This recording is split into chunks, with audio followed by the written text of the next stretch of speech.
Yo, what's going on, everybody? It is so good to be back in this chair and chatting with you guys on the live stream again. It's been a long time and I definitely missed it and I missed you guys. But it is 1 p.m. here in Chicago, Illinois, so it's time for another live stream.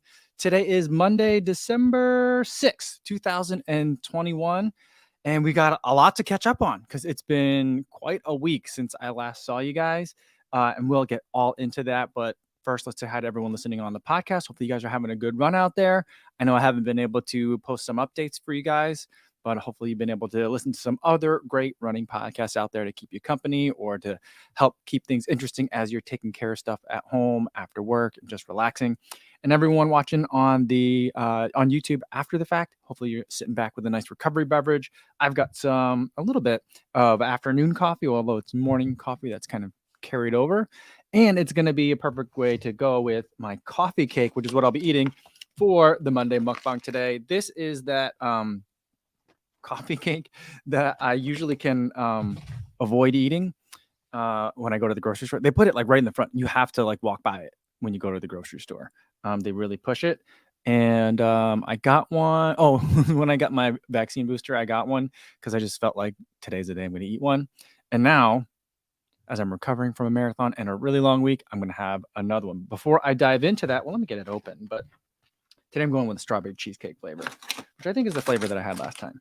But while we're getting that ready, let's say hi to everybody. Frank Lahulier ran the Tucson Marathon. He said the award for getting third in the age group was literally a sticker. That's amazing. That's really cool. When I ran the Crater Trail, that 50K race, there was no medals. The participation award was a sticker as well. But, you know, I would think maybe not for age group but I guess for Tucson Marathon, it's not like it was a small trail race. That is pretty interesting. That's very interesting. And Frank says that Jam Jam took his picture. That's pretty cool. I was in the same town as Jam Jam. I was in Austin with him, but I didn't actually get to see him. And by the way, before I forget, if you guys have any questions from anything you saw at TRE or at CIM, feel free to put them in the chat. I will get to. I'll try to catch up. I know I'm really far behind in some of the chat, but I'll try to catch up to it as best I can. And we could talk about any of that stuff, or we could just talk about regular stuff as well. We don't have to talk about that stuff either. So it's up to you guys. All right, Enrique also ran this weekend. He said shaved off about 14 minutes from Long Beach yesterday, ended up at 2:55:10. That is an amazing job. Great job, Enrique. That is a giant improvement. Really good. Riptum 7 said, hi, Shirley. Running races holding a GoPro must reduce running dynamics and efficiency. Have you ever considered this when trying for your PB, or is content key? It's neither, really, right? So, and I talk about it after every race, and I'll talk about it for the race recap, which will be tomorrow's video. But it's not really interested in like what I would run without it, because at this point you guys have been coming along on all the races. So I feel like, we run together. So we all go, or we don't, or none of us go. It's kind of how I see it. So I appreciate all the people that are saying that, and I'll elaborate more again in the recap video. But, I've thought about it for like a half a second, but it's an interesting hypothetical. But it's also like, would I be faster if I, had better genetics? Possibly. It's an interesting thought experiment, but not really something I'm entertaining. All right. Frank says, it seemed like everyone had a hard time at miles 23 to 24 at CIM. Was there something that happened different on the course there? Wind, cobblestone? No, it's one of the flattest parts of the course. I just think that that's when just people are hitting it. They're hitting the wall there. And a lot of people are losing steam there, because I think what happens is you start getting into, like, for most of the course, it seems like you're in like kind of exurbs or suburbs. Occasionally you'll run through like a small little town, which looks very cute, and it's like looks like a place that would be a nice day to spend like an afternoon or a weekend. And then right around there is when it starts to look like kind of like a city. But you're also, so I'm like, oh, I might be there soon. And then you're also like, no, but I still have 4 miles to go. So I think that like put together, like the scenery changes a little bit. And so maybe that's what it is. Robert's back. He says, hey, Go Fam, first time back in a while and great to see everyone. Fitting Up Life says hello to everyone. And JC says, welcome back. Live stream and streamers. Congrats to Mike and to all the racers. Yes, congratulations to all the other racers out there. Let me know if you had any races this weekend or any PRs. I'd love to give you a cowbell. Runner Will's back. Good to see you. Philip Bourne's back as well. Good day, everyone. Man, it's good to see you guys. Mark Ingham has a work meeting coming up, so he's going to have to miss this one. Sorry about that. And Janet says, looking forward to hear about the race. You did great. Yeah, thank you. Thank you. I'm going to dive into some of this coffee cake. It's delicious. I'm just going to eat it right out of the package because I'm the only one in this house that'll eat this. So maybe the baby might eat some, but this is good. It's very good. A lot of frosting on it. Mika's had some pretty tricky running conditions past few weeks, from -15 to -30 Celsius. That's pretty cold. Last week, the lowest he ran in was 30.5 Celsius negative. No easy run, just short tempos. See, I would think that in those temperatures for me, I think I've done some workouts before, but mostly it's just like I'm happy to get out there. And then like with all the stuff on, it's likely icy. I have a hard time like really trying to do a workout. And I'm just happy to get in some miles. But man, more power to you. Jason Dawes here, Terry Furlong, PJ. Good to see you, PJ. He said a great run at CIM. Very cool. And Bart says, yo, what's going on from Poland? Awesome. Welcome.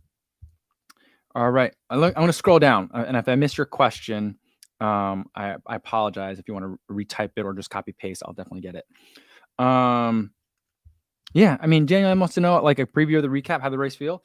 I've been telling people I had a great race for 22 miles and then I had a good race for the remaining 4. I mean, that's kind of like the short of it. I think that, there's definitely, maybe there's some seconds I could have like, I don't really like playing the scraping seconds here and there game because I'm like, I'm either going to really break 3 or I'm not.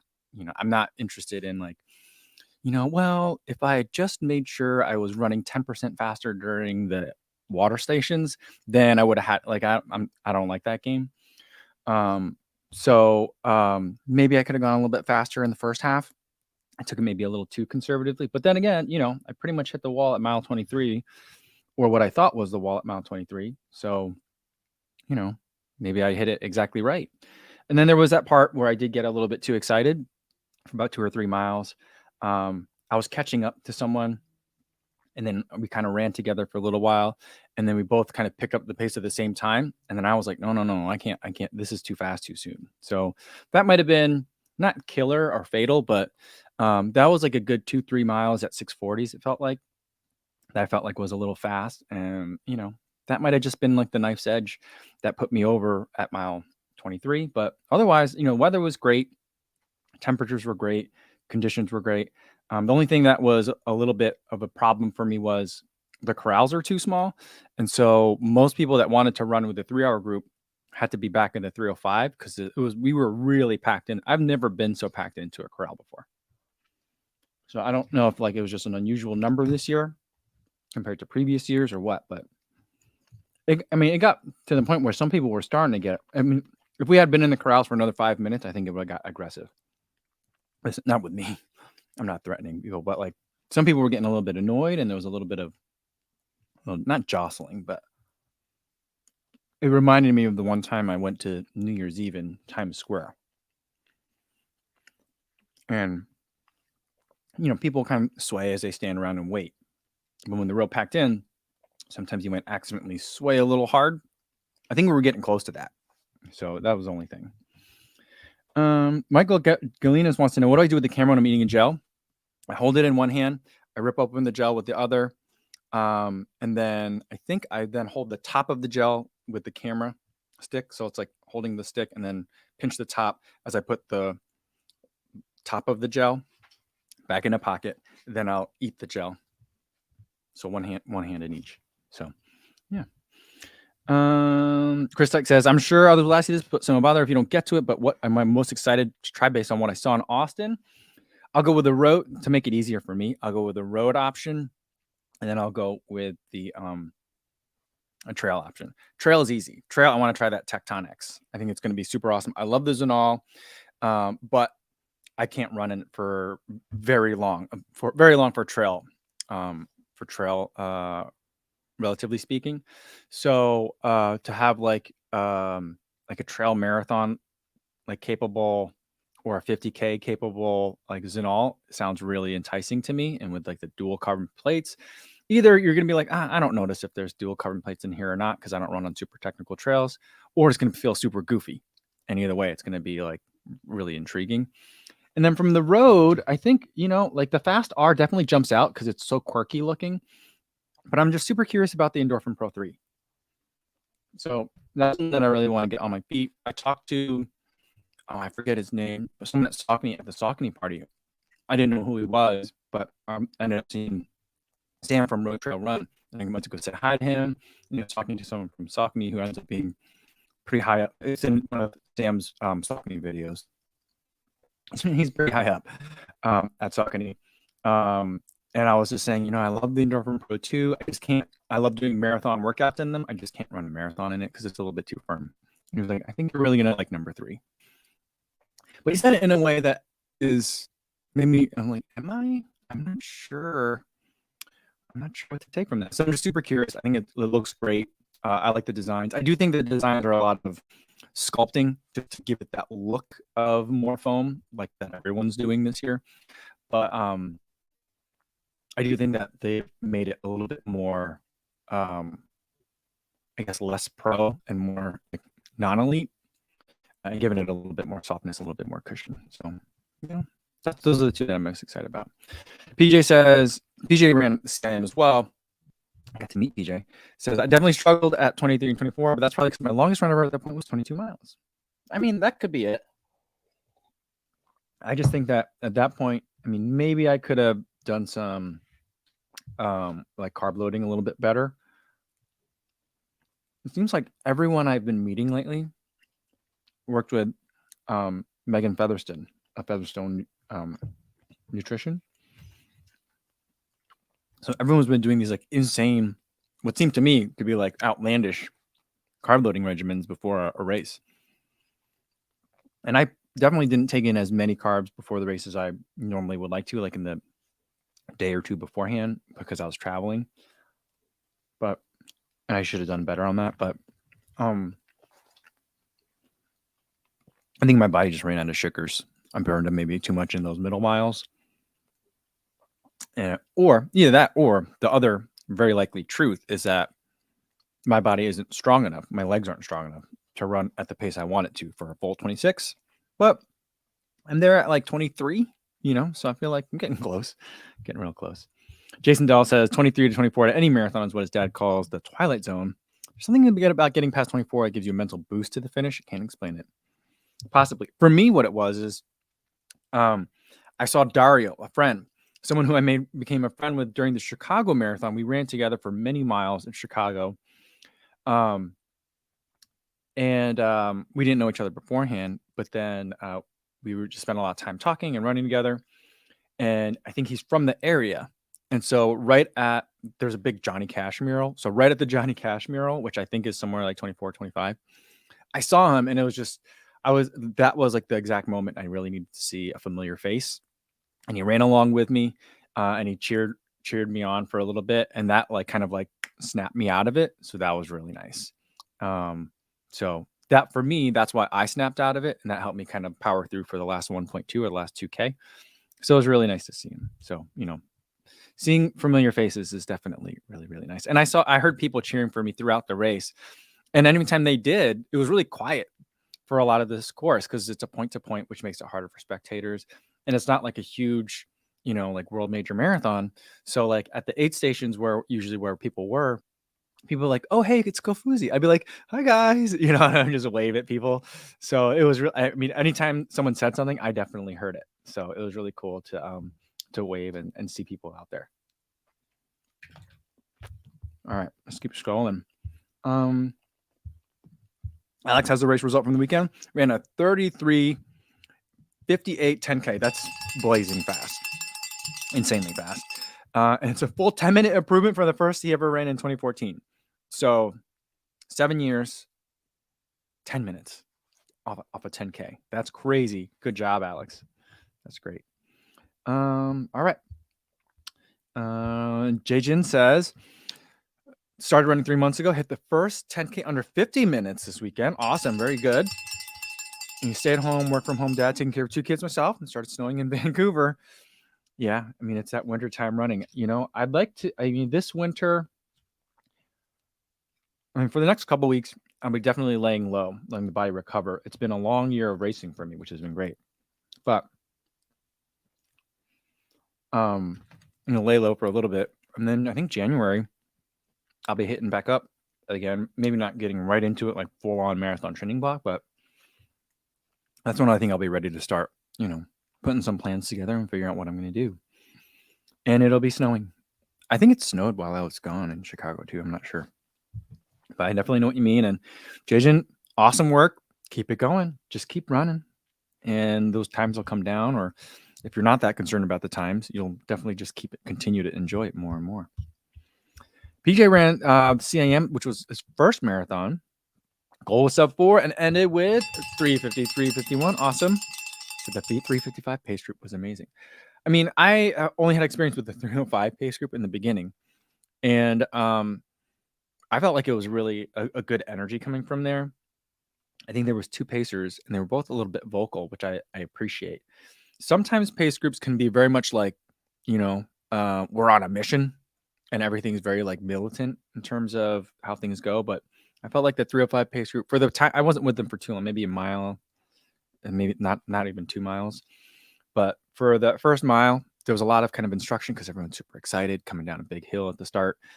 But there was a little bit of like good cop, bad cop. One was like, we're gonna keep going. I mean, it was mile 1.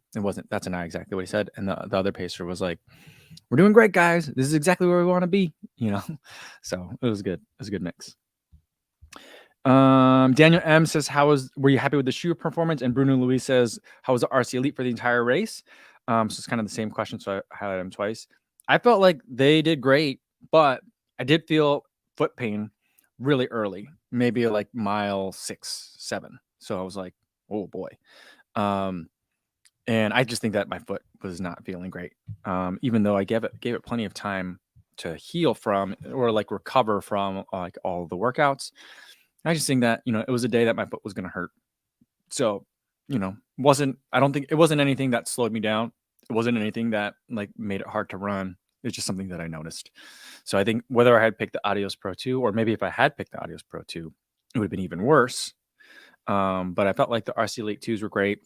When I was feeling good running, my feet hurt. When I was feeling bad running, I didn't notice my feet. So I don't know what that means. So like the end part of the race, basically after like the second half, I didn't notice any foot pain. It just felt like I had a really good shoe on. There was a stretch. There's a stretch of miles that I don't really have a lot of footage. Basically, like from like 15 to 20, there's not a lot of footage. And there was a really long straight road. It rolls, but a really long straight road. And I basically just tried to use my mantras, kind of zone out while also focusing at the same time. If that makes sense. Focusing on good form, mechanics, breathing, not worrying about am I running hard enough, but just knowing that I'm pushing my foot's on the gas, metaphorically. My foot wasn't on anything, but like, I was pressing, but whatever that pace was the pace I needed to run. And once I started doing that, then the foot pain all disappeared. So I don't know if the foot pain was all, or discomfort was all in my head anyway, but I felt like it worked out really well. Cyan says, what's the 5K PB now? I think officially it's a 19:05. I ran that the week after the Chicago Marathon. So I do think that there's, a sub 19 out there for me somewhere. I did the A6 Ekiden. It was a virtual 5K, and I came in with like a 19:02, but that's watch time versus gun time. So probably pretty similar to that 19:05 range. But that was, untapered during the middle of marathon training. So I think I'm at sub 19 potential, but my PR is 19:05. Yeah. Angeli Johnson says, congrats on the race. I thought you did an excellent job. Thank you. And I see you went with the singlet. Yeah, the singlet was the right choice. So when I talked about it for the video on my phone, it said, like before dinner, it had said that the temperatures were going to be 40 to 50, 40 at the start, 50 at the finish. Then I went to dinner, and by the time I got back, the forecast either changed or something. I don't know. Something happened. Sometimes I look at the weather and I don't know if maybe I get the wrong day or what. But then on the elevator, it had a screen and it had like the weather on the screen. And I was like, oh, that's different. So then I checked my phone again, and then it switched and said it was going to be 45 at the start and 55 at the finish. So then I was like, okay, I'll go with the singlet, and maybe I'll just be a little bit cold. But if I'm going to make a mistake tomorrow, I'll make a mistake on being a little bit cold and a little bit hot. When I ran Houston, I went the other way, and I really regretted it. So I went with that, and it ended up being perfect. I was freezing cold before the race, freezing cold after the race. But during the race, I felt absolutely perfect. It was like perfect running conditions. All right. Eddie Duzel says he's the Austin 2021 Cozy Run Club member. Awesome. He says, sadly, I wasn't able to say hi. That's okay. We'll have to catch up next time, get a selfie together. But thanks for coming out, Eddie. I was glad to, and happy to meet so many people out there. The Puma put on a really good event with Believe in the Run. There was a lot of people there. And there was like a brand formally involved. So there was like waivers we all had to sign. And then there was donuts and there was t-shirts. And then there was like a step and repeat so we could take photos in front of like the Puma backdrop. So it was pretty fun. I had coffee and apple juice afterwards. And we got to meet a bunch of people. And there was a big group on that run. And it was a lot of fun to kind of take over the lakefront. Jeremy Duke says, congrats on CIM. Since you came all the way out to SAC for CIM, any chances coming to San Francisco Marathon next July? I don't know. Like SAC, I love San Francisco, and I haven't been there in a very long time. And I definitely want to try running across the Golden Gate Bridge or biking across it just to go over it. But when I think about San Francisco or Seattle, I just think about how hilly those marathons are going to be. And that really makes me scared. So I don't really like hilly marathons. But I'm also thinking that, you know, I do want to go explore more cities and more races. And, you know, I can run a lot of long runs without them. You know, I can run a lot of 26.2s, I think, and not race them all and still get to enjoy and experience all these other races. So that's kind of like something that I'm considering is, you know, you see ultra runners do it frequently where they have maybe like a 20 mile run on one day and like a 30-mile run on the next over a weekend. I don't really plan on doing that, but you know, having more frequent 26.2s, you know, I think there's some, and just enjoying them, not necessarily running them as fast as I possibly can, I think could be a lot of fun. So that's something I'm very interested in doing. And maybe if that's a situation where I'm like, I know I'm just going to go and chill, or maybe just go and pace some people, then maybe the hills I can tolerate.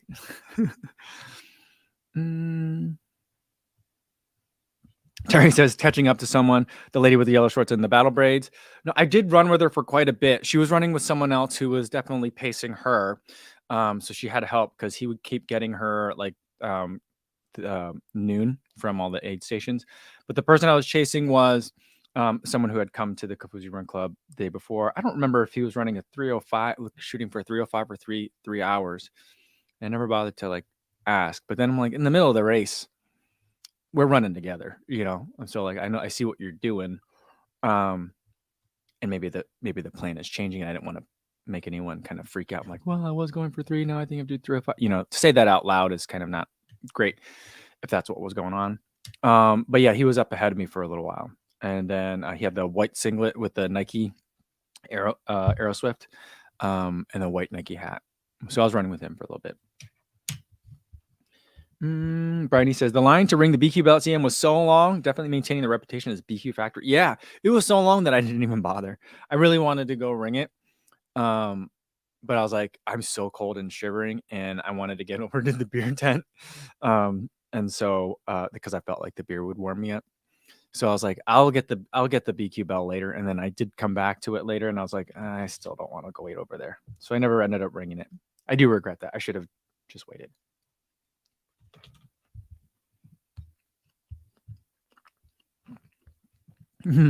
Adam says, did the plan to get a haircut before the race get thwarted by all the travel? It did. Also, I forgot because it's been so long since I got a haircut. I forgot that my haircut place is closed on Sunday and Monday. I knew it was closed on Sunday. I forgot that it was closed on Monday, and Monday was the day that I'd set aside for it. And then I was traveling on Tuesday. So I was like, oh, all right. But it turned out okay because then I had long hair for TRE. And then that's when I met Colleen Quigley because she's working either with, I don't know if she's like a part owner or if she's just a sponsored athlete or how she's exactly affiliated with that hair tie company. It's TIY. And so I was like, I'll try these hair ties. And so she was like, oh, the hair tie looks good on you. So I was like, all right, good thing I have long hair today. So then I was able to test it out. It wouldn't have been as interesting of a conversation. It was like, I used to have hair that was 8 inches longer and now I don't, so it worked out. Daniel Naranjo says, what do you mostly look at besides pace when you run? For example, do you focus more on your cadence or heart rate? Does higher heart rate affect keeping gels down? I mean, I think that answer depends. So if it's an easy run, I mostly just look at nothing. I will sometimes look at heart rate just to make sure, but these days I've gotten really dialed in to what my heart rate is based on effort, and I try to keep the heart rate really low on most of my runs, so that's easy. And then, but for racing, I might look at heart rate. I might look at my power number. A lot of times I'm looking at the distance and time. So I'm looking kind of all those things. Did I say power? The power number too. And for workouts, I'm basically looking at how much time is left in the recovery or how much time is left in the interval. And again, I've gotten pretty used to like how hard of an effort things should be. So I have a pretty good gauge, but then every once in a while I might double check to make sure like what feels like a threshold effort actually is within kind of what my metrics are for a threshold, just to double check to make sure I'm working hard enough. But usually if anything, these days, the less I look at the watch, I end up kind of like really pushing the upper limit of what I should be doing in terms of the ranges for threshold, which I feel like is kind of a good thing for me. So that's how I look at it, those numbers. And does higher heart rate affect keeping gels down? I'm not sure. I don't know the answer to that. All right. Mark says, what's going on, Mark? Says, hello, everyone. Nice job at CM Mike. So close. Yeah, it was, yeah. I mean, it wasn't 2.5 minutes isn't that close. But I feel like mentally and in terms of fitness, I'm 2 good miles away is how I see it. So like if we substitute out those 2 good miles, those 2 bad miles, like 23 and 24 were I think the worst ones, with miles that are somewhat close to like what my goal marathon pace should be, which is quite a big ask. It was, there's no way I could have done it at the time. Or at least I didn't think I could. That's where I'll be. But I like to think of it as I'm 2 good miles away from it. And so I feel like I'm closer than ever. Zamboni 2239.7 says, great job. What makes you wear 2 watches during the race? Ben Johnson asked me the same question when I saw him that morning. The second one is for music and for texting in case of emergencies. The second one is an Apple Watch, which, by the way, the Apple Watch is great. I really like what the Apple Watch can do. It's a fun device to have, but mine dies on me all the time in cold weather. And after the race at CIM, temperatures were 45 to start, 55 at the end. Someone that I went to go pick up my stuff afterwards from Gear Check, and I was putting some longer layers on, and someone else who was like sitting down right next to me was talking to their friend. And they were like, I had a great race, but my Apple Watch died. So hopefully it recorded my result from today. And I was like, it didn't. That's the thing. When an Apple Watch dies, boom, it shuts down and it doesn't record what it has so far. So as far as like all the apps that I remember using, so like with Polar, I've rarely had it crash on me. One time it crashed on me and it didn't record data. The other time it crashed on me and it did record data before it finally turned itself off. So like there was like there's like must be like some sort of buffer that happens. So but the main thing is even in really cold weather, like the kind of weather that Mika is running in right now, like negative 30 degrees Celsius. I don't normally get that quite that cold. Maybe negative 20 for me. It will still record, and I never have any problems with it. So Ev says, love your channel. I've been watching for the past 6 months. Honolulu Marathon is this Sunday. Thanks for all your advice and inspiration. Cool. Are you running Honolulu? That's awesome. My wife wants me to find a race in Hawaii, so maybe that's one that I'll do. I like that. I like that. Melvin Umang says, "Congrats, Cole. You're truly an inspiration. Thank you. Followed the race yesterday and got alerts the whole time at the gym. Oh, that's so cool. Think it might be another Orange Theory day, post night, and it's 22 Fahrenheit with the wind. That is insane. That's crazy. That's very, very, very good. Very cold. What's the air temp? -22 with the wind. I'm trying to think what that might be. Gino DG says, "Hi, Co-Fam. Congrats on CIM. Can't wait to watch the recaps." Yeah, I've put like my thoughts together. I'm gonna try not to make it super long, but I'll do a deeper dive into some of like the metrics and stuff. Some of the numbers, pretty interesting. So it'll be fun. It'll be pretty redundant with what we're talking about today, but some of the numbers are interesting food for thought. Sue is here, says, "Hi, Go Fam. Congrats to Cohen and everyone else who ran CIM." Awesome, Sue. Good to see you here today. There was a lot of talk about Sue over the weekend. I got a chance to meet Leona and Martha and spend some time with them. So that was really amazing. I talked a lot about Mark and Sue and lots of other people from the chat. So it was good. It's just amazing to meet people from here in real life. It's really nice. I really enjoy it. Pablo Suarez says, "How do you determine if you get a Metaspeed Sky or Edge?" I would say for the most part, I would say it's what is your regional preference. So like, I think that a lot of it, I don't think ASICS White puts it in these terms, but I think the Metaspeed Sky is more for like a Western preference, and the Metaspeed Edge is more for like a Japanese style running preference, where the gate is just a little bit different. I don't want to straight up say it's heel striking, but that's what it kind of like looks like to me a lot of times. But there's slightly different mechanics to it. The other way to look at it is if you want something a little bit firmer, you can use the Metaspeed Edge. Oh, here's another way to look at it. I had the chance to meet Dina Castor, and I didn't know this, but she is a coach, and she has some very fast athletes that she coaches. And she says that for them, and she thinks that she can't tell. Dina Castor says she can't tell the difference between the two, but she says her athletes can. And she says that for her athletes, if they're going to do threshold to marathon pace work, they reach for the Metaspeed Sky.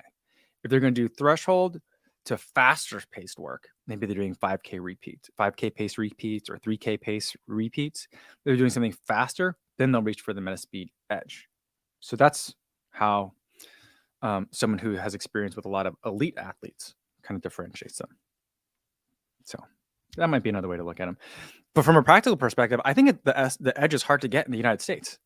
So if you're in the US, Sky. By the way, one of my friends, Kevin, who I met with Jamie when we were out at Western States, he's a photographer. He lives up in Chico. And I spent a lot of time with him. He ran Chicago this year as well. We were going to try to run together today, but then I had that mix up at the start. Couldn't get up to the 3-hour pace group. He ran in the Metaspeed Sky, and he had like a 10-minute PR over the week. He did a great job. He ran a 2:54. So hit like Chicago, I think he ran like a 3:24. He had a hard time out there, which is, I don't think that was his like anywhere near his PR, but 2:54 for him. And he was like, "Dude, you were right about these Metaspeed Sky." I was like, "Right? I told you, they're good shoes."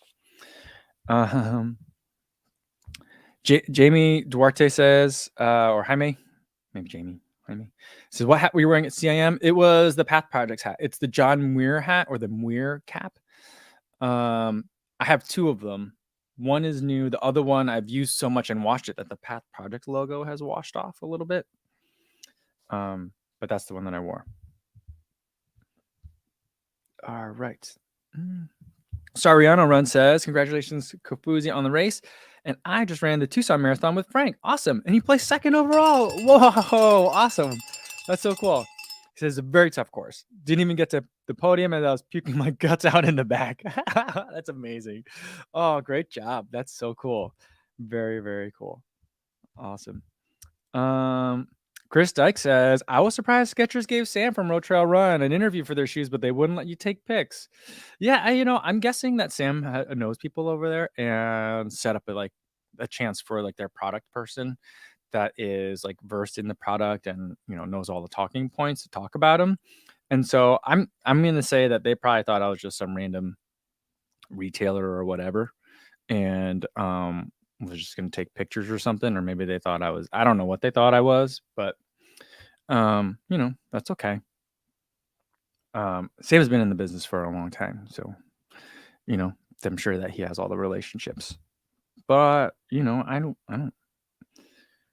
You guys are like, you guys got to try more Skechers, and I was like, you know what? I tried, guys. I tried on Wednesday. I tried to learn more about Skechers, and they were not interested in me. I mean, I guess if I stayed there and was like, well, can you tell me about the shoes? They would have. But I was like, there's a lot to see here. So maybe next year. All right. Stevie76 says Kofusi's next goal, ODQ. I still have to kind of break 3, I guess. Although like the more I try for it, the less I'm like kind of like hung up on it. I don't win anything if I get there.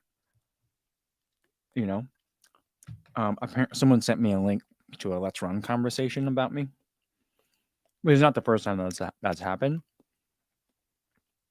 And I don't read that stuff. But I mean, even if I break 3, it's not like the people on Let's Run are going to suddenly be nice. I don't get any kind of award. Doesn't get me into any races.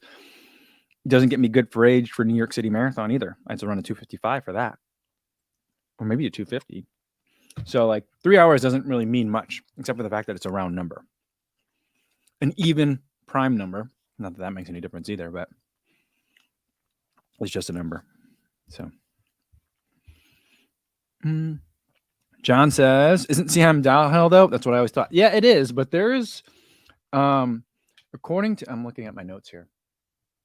According to my Polar watch, there was 460 feet of elevation gain. So it's rolling. So there's downhills and there's uphills too. Like Tunnel Marathon, I don't remember how much uphill there was, but it was mostly flat or downhill. This race had 460 feet of uphill, but based on Strava, which I think pulls the elevation data from your GPS tracing, which I use a Stride FootPod, so the GPS tracing is just for visuals. But that GPS, according to Strava, I had 667 feet of elevation gain over the 26.2. With 340 feet total drop. So, about like 800 to 900 feet of drop total, if you think about it that way. Goku Runners here. What's going on, man? It's good to meet you in person. Yeah, I said, what's up? Good to meet you, TRE. Yeah, it was awesome to meet you in person. I mean, I've been following you for a long time. You've been following me for a long time too. It was so good. I met so many people this week, over the last week. And so like now, like the introvert side of me is like, I'm good on people for a while,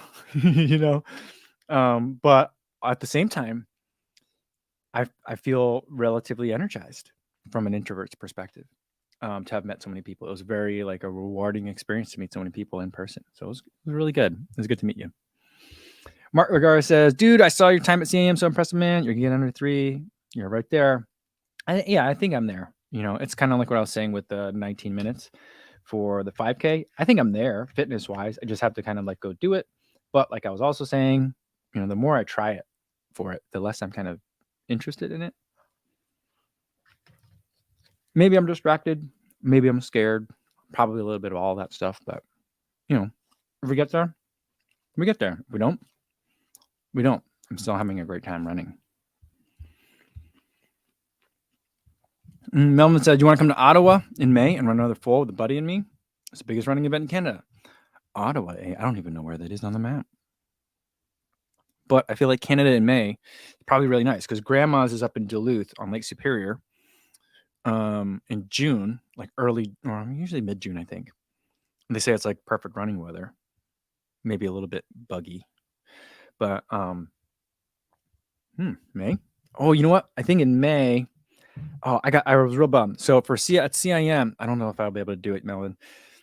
In May, I'm going to be running a trail race with my running buddy. He wants to get in a good running.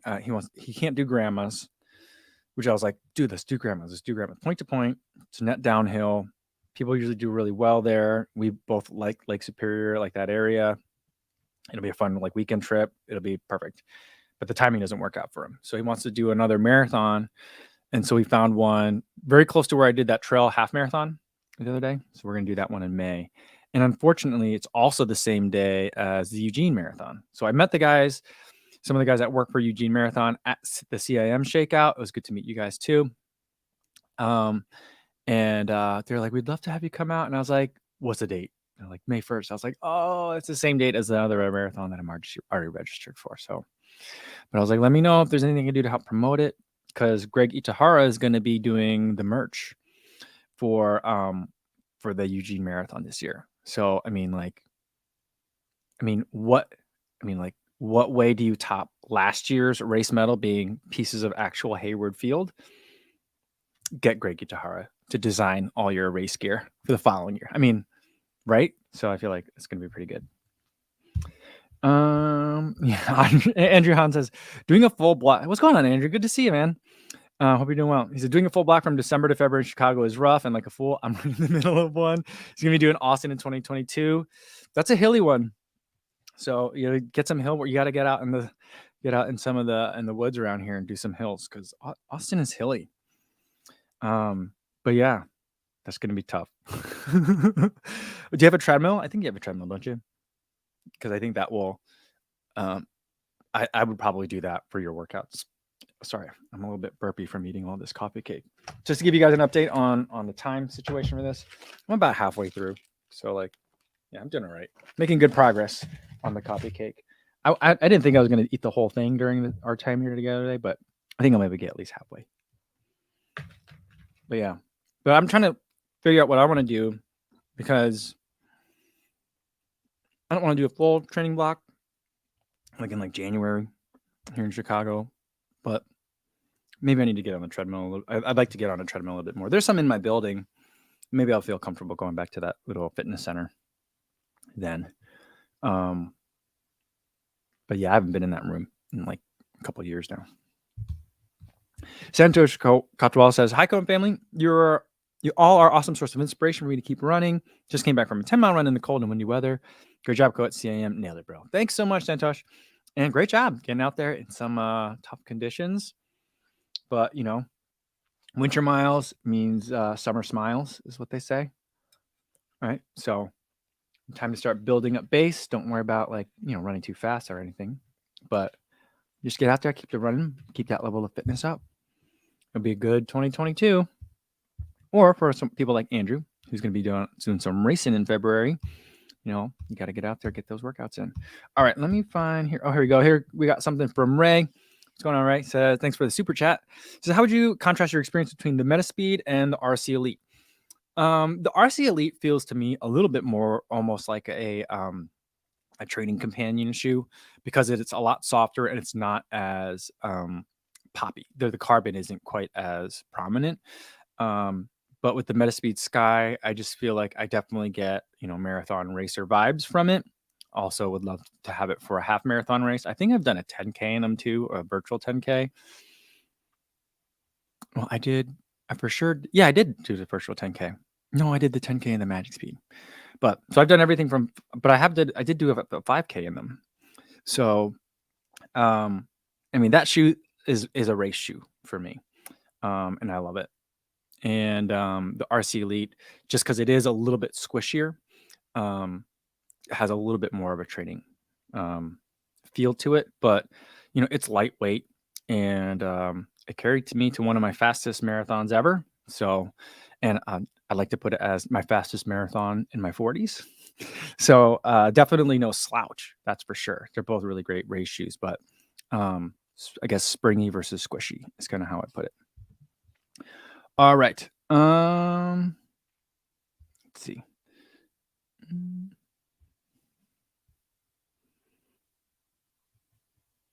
Oh, Goku Runner says, when we met, he was trying out the Rode Wireless Go 2, and they were dead when he interviewed me on camera. Oh, well, I'll just have to come back. We'll do it again. We'll shoot it some other time. And let's see what else we got. I'm sorry, I skipped a whole bunch of stuff, guys. So sorry about that because I want to make sure I'm kind of more current with you guys in the chat. Let's see. Frank says, as far as other races coming up, Phoenix is February 12th, and then El Paso is February 13th. Ooh, all right.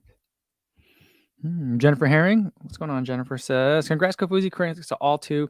Enjoy running and be careful.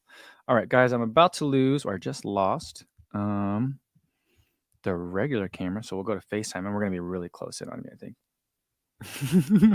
It's crazy how like much tighter this camera is, which I think is weird because it's a laptop cam, but oh well. All right, we'll wrap it up soon here. Sorry, the camera overheated on me again today. Jam Jackpa with a super chat. Thanks so much. I'm sorry, the camera's here now. Thanks so much. Says, how do you like the New Balance fuel cell, and in which category would you put it? So for I mean the fuel cell foam in general is New Balance's kind of speed day foam. So they have Fresh Foam X and Fuel Cell, and it took them a couple of years, but I think last year and going forward, they're doing a little bit of a better job kind of differentiating which you would put where. And so their Fresh Foam X is more of their kind of like more relaxed shoes, things that are going to be a little bit more cushion, a little bit more plush. A lot of daily trainer stuff happens to that. The 880, which I think is one of my most underrated shoes for this year, definitely falls into that category. Has that kind of feel to it. And then the Fuel Cell is more for their speed shoes. So like the Rebel 2, the RC Elite, they had Fuel Cell in the Fuel Cell TC, which I wish they would bring that shoe back. So that's how they kind of put those two foams. And it is a squishy foam. I think it can be a super foam depending on how they use it.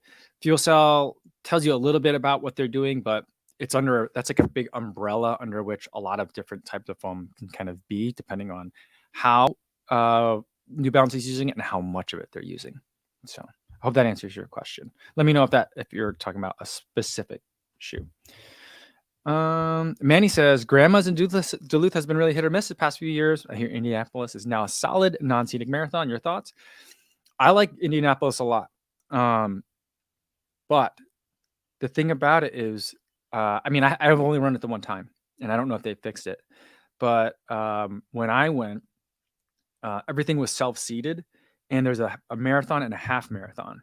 And there were some people that were lining up with like the 3:15 group that were running 3:15 half marathons. And so like out of the gate, there was a lot of like weaving around people that happened that was a little bit disruptive. And then the city like won't give them like the entire road in a lot of the spots.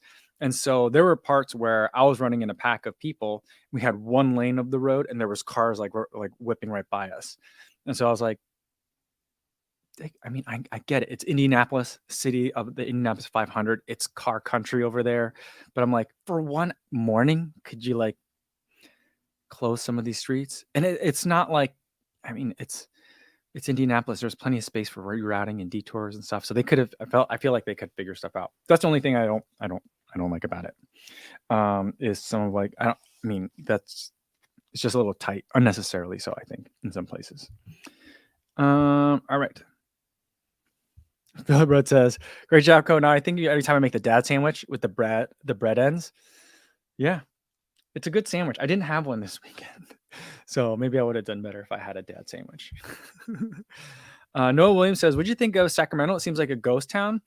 I mean, it's weird to me because it was foggy the entire time, so I had very strong like weird Stranger Things / Grand Theft Auto vibes to it.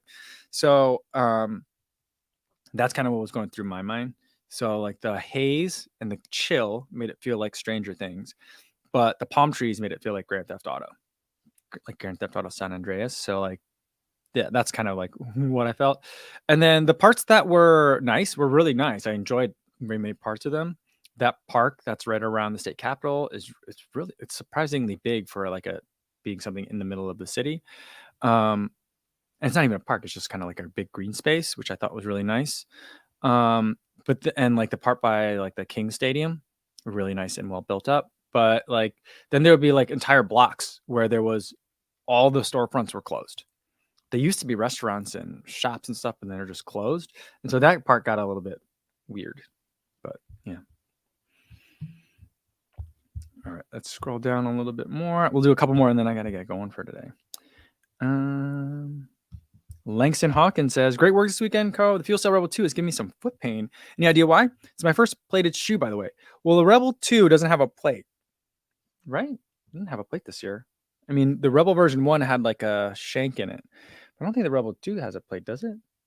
I would say if it's giving you foot pain, I think that the Rebel 2 is a very thin shoe. I would love it to have more stack height, which nicely enough, it's going to have more stack height next year.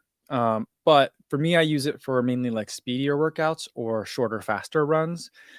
So like that's how I tend to use it. I wouldn't really want it for a long run. So maybe that's what it is that you need just a little bit more cushion underfoot. And that's what's giving you some of those issues, maybe. So, all right. Oh, and it says, does anyone here follow Goran Windblad on YouTube? I do. His wife had twin girls a few weeks ago. Short and fast runs for Goran just for now. Okay, that's cool. Congratulations to Goran. You know, I was just telling someone that every time me and my running buddy, I was talking about Minneapolis. I was maybe going to go to Minneapolis a couple of weeks ago. It's because one of our buddies, they moved up there a little while back, and they're due any moment now. And my running buddy and I are like, anytime any of our friends has a baby, it's like, all right, I'll see you in 90 days because, you're going to be busy. You're not going to get much sleep. You're not going to feel like going out or getting together, and you got baby stuff to take care of. So you don't see people for a little while. But that's okay. That's okay. Congratulations to Gordon. Oh, okay. So Philly Farm says they've corrected all those things at Indy. You have to provide a time that can be verified. Also, the roads are fully blocked up now. Just ran it last month. That's great news. That's really good news. So maybe I'll try it again next year. Hopefully next year it's not the same weekend as New York, because that was the reason why I didn't go this year. Otherwise, I would have attended at least to watch, because Indianapolis is a race that a lot of people from up here in Chicago tend to go to, either because they didn't get into Chicago or they had a bad Chicago, and so they want to redo and go. And so a lot of times people will sign up for both ahead of time, because if you try to sign up like the day after Chicago, it's too full because everyone thinks the same thing. So you got to get it a little early.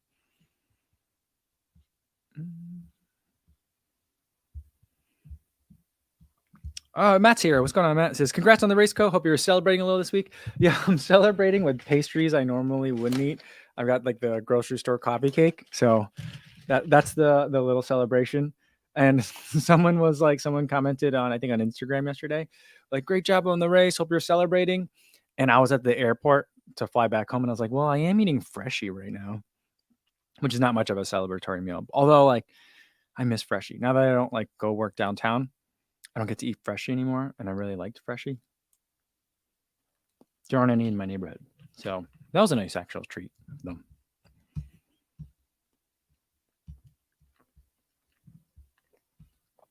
All right. Alex Gonzalez says he's working out in a classroom, getting ready for a 10K, currently working on those pistol squats. There you go. I think I need to do some more of those. You know what? When I did the race yesterday, it's hard to imagine that it was yesterday. Feels like it was a long time ago. The same thing happened there that happened to me a little bit in Chicago. Is that like kind of like in my hips, kind of like in my groin, like almost like where on the front side, but like where the femur kind of like hits into your hip socket, there, kind of around kind of like the front of the legs. I felt like the muscles were all very strained. And so I felt like that's a muscle that I don't know how to exercise. And like squats aren't really doing it. So I don't know how I'm going to work on that. So that's something I got to figure out. But either that or that's just where the sugar leaves from first in my body. But that's been like 2 times in a row now where that area has really started to feel like it was buckling. And I was worried that if I kept pushing, I would fall over because my legs would just give out. But we'll figure it out. Pilot Hussein, and we'll do this last one for today, and then I gotta get going. Says, how to run faster, increase my pace for a long run, and I'm comfortable with the pace. Well, I think that the main thing is to run more, not necessarily run faster, right? So I think that to be more comfortable with more speed on long runs, you got to make sure that you have a really good, solid foundation of miles. And the way you build that foundation of miles is by doing lots more running, consistent running, easy running. It doesn't have to be fast. The speed will come later.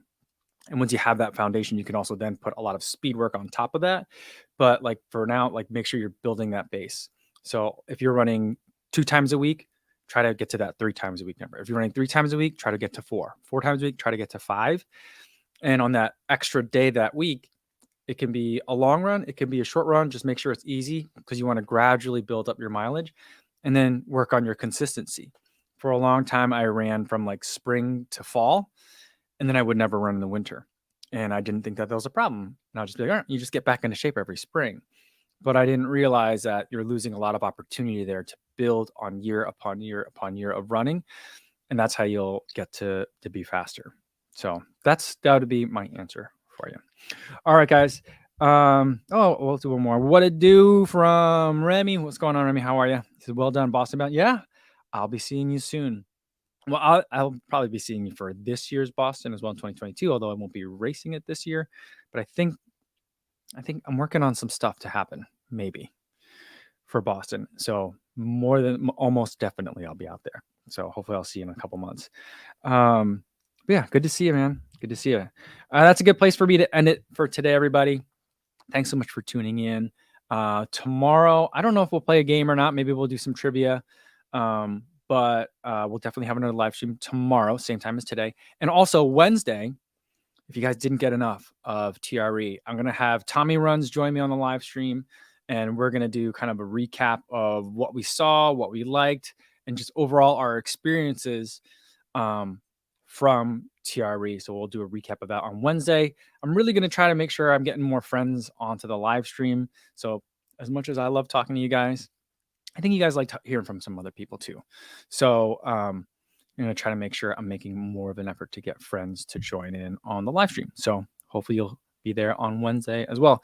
All right, guys, until the next time I see you, be safe out there, everybody.